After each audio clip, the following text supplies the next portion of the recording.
بسم اللہ الرحمن الرحیم السلام علیکم ورحمۃ اللہ وبرکاتہ۔ یا علی مدد علیہ الصلاۃ والسلام۔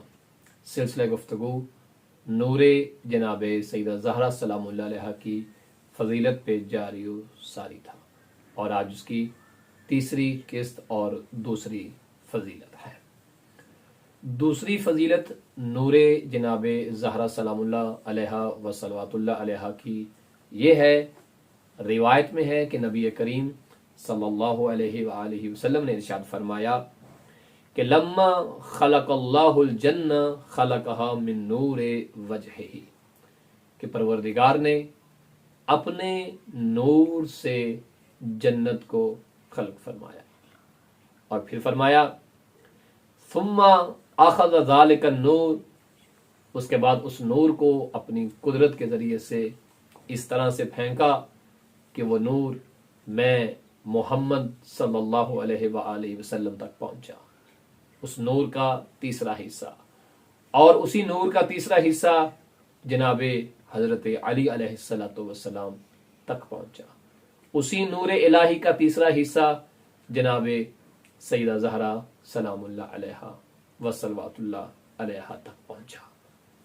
اور پھر فرمایا کہ جو شخص ان انوار تک پہنچ گیا، گویا پروردگار نے ان کے دلوں میں ہماری محبت، مودت اور ولایت کو رکھ دیا، اور انہیں ہمیشہ کی کامیابی اور کامرانی عطا فرما دی۔ اور جو ان انوار سے، کہ جن انوار کی تخلیق خود نور پروردگار سے ہوئی ہے، جو لوگ ان انوار سے دور ہو گئے، جو لوگ ان انوار تک نہیں پہنچے، نبی کریم صلی اللہ علیہ وآلہ وسلم کی یہ حدیث گواہی دے رہی ہے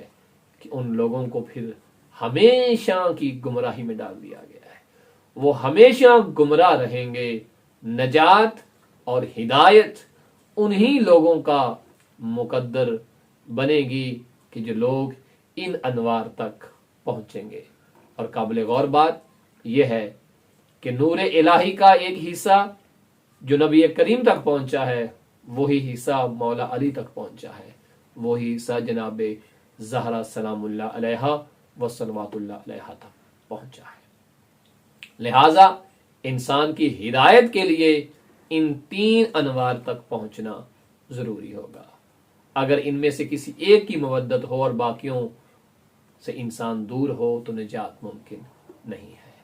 جناب فاطمہ زہرا سلام اللہ علیہ سے ہوتے ہوئے مولا علی، اور مولا علی سے ہوتے ہوئے نبی کریم صلی اللہ علیہ وآلہ وسلم تک پہنچنا ہوگا اگر انسان کامیابی چاہتا ہے۔ بس یہ کہہ دینا کہ ہم نبی کریم صلی اللہ علیہ وآلہ وسلم کو مانتے ہیں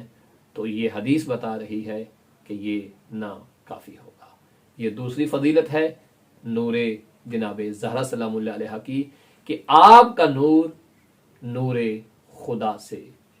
ہی جدا شدہ ہے، آپ کا نور نور